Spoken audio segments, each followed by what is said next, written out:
السلام علیکم ویورز، میں یاسر کنی اور آپ دیکھ رہے ہیں میرا یوٹیوب چینل۔ اس ویڈیو کی شروع سے آخر تک ضرور دیکھیں۔ اگر یہ ویڈیو آپ کو پسند آئے تو پلیز اس کو لائک، شیئر، سبسکرائب اور فالو ضرور کریں، اور ساتھ کمنٹ سیکشن میں کمنٹس بھی ضرور کیا کریں، کیونکہ بسا اوقات آپ کے کمنٹس اس ویلاگ کو مزید بہتر بنانے کے لیے ہمارے لیے کارگر اور مفید ثابت ہوتے ہیں۔ آج ہمارا موضوع ہے نزلہ زکام۔ نزلہ زکام کا مرض عموماً ایسے لوگوں کو مستقل طور پر رہتا ہے جو ٹیچرز ہوں یا ایسے طالب علم جو بہت زیادہ پڑھتے ہوں، لیکن اس کا بر وقت علاج بھی لازمی ہے، گویا آپ ٹیچر ہوں یا اسٹوڈنٹس ہوں، کیونکہ نزلہ زکام کا مستقل وارد ہونا آپ کے بالوں کو بہت جلد سفید کر دے گا، آپ کے بال جڑنے کی وجہ سے گنجا پن جلد ظاہر ہو جائے گا۔ تو نزلہ زکام کے موضوع کو شروع کرنے سے پہلے ہم تشکیل جسم کی طرف آتے ہیں کہ انسان کے جسم کی تشکیل اللہ تعالیٰ جل جلالہ نے اعضائے رئیسہ یعنی دل، جگر اور دماغ اور ان کے متحد کام کرنے والے اعضاء یعنی اعصاب تمام دماغ کے تحت کام کرتے ہیں، غدود جگر کے تحت کام کرتے ہیں اور عضلات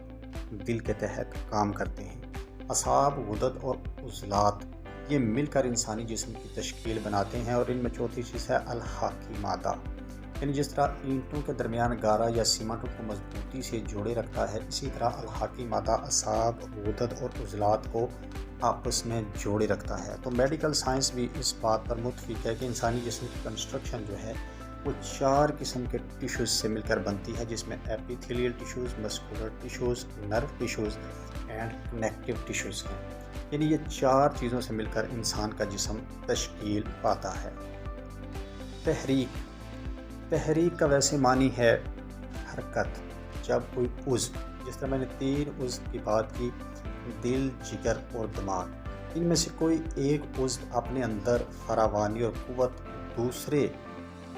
2 سے زیادہ حاصل کر لیتا ہے تو اس کو تحریک کہتے ہیں۔ تو ہمیشہ جو مرض ہے وہ جس اعضاء میں تحریک ہوگی اس کے متعلقہ مرض ہوگا۔ تو ہم بات کر رہے ہیں نزلہ زکام کی، تو سب سے پہلے ہم بات کرتے ہیں اعصابی تحریک۔ اعصابی تحریک سے مراد یہ کہ جب آپ کا دماغ اور اعصاب دوسرے 2 اعضاء اور ان کے متحد کام کرنے والے غدد اور عضلات سے زیادہ طاقت حاصل کر لیں تو اس کو اعصابی تحریک کہا جائے گا۔ تو اعصابی تحریک میں جب نزلہ ہوگا تو ناک سے بہنے والی رطوبت کا رنگ سفید ہوگا، اور اسی طرح قارورہ یعنی چھوٹا پیشاب جو ہے اس میں بھی رنگت سفید ہوگی، اور عموماً ایسے شخص کا جسم ٹھنڈا محسوس ہوگا۔ تو ایسے شخص کو اپنا جسم ٹھنڈا محسوس ہوگا، گو کہ ایسے لوگ بلا کے ذہین ہوتے ہیں، ان کی گفتگو بڑی نپی تلی ہوگی، بڑے آرام اور تحمل سے یہ گفتگو کریں گے۔ تو ایسے شخص کو جب نزلہ ہوگا تو اس کا علاج یہ ہے کہ سب سے پہلے ایسی اغذیہ جن میں سرد پن زیادہ ہو، رطوبت زیادہ ہو، پہلے وہ روک دی جائیں، کیونکہ جسم میں پہلے ہی رطوبت بہت زیادہ ہے۔ تو اس کے علاوہ اسکرین پر آپ فارمولہ دیکھ سکتے ہیں،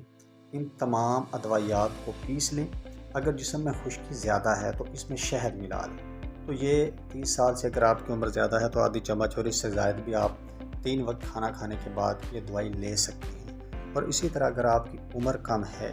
تو اسی طرح اس کی مقدار آپ کم کرتے جائیں۔ دوسری کیفیت ہے عضلاتی کیفیت سے مراد یہ کہ اس وقت جسم میں عضلات اور دل جو ہے وہ باقی 2 اعضائے رئیسہ کی نسبت زیادہ اپنے اندر قوت اور رفاقت رکھے گا۔ تو اس طرح اس تحریک میں جو نزلہ ہوگا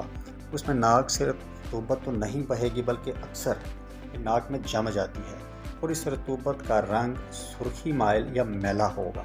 بڑی زور کے ساتھ ناک سے اس رطوبت کو نکالنا پڑتا ہے، اور بسا اوقات ناک سے خون بہنے لگتا ہے۔ تو اس تحریک میں پہلے ایسی غذائیں جن میں مسکولر ٹیشوز بہت زیادہ ہوتے ہیں،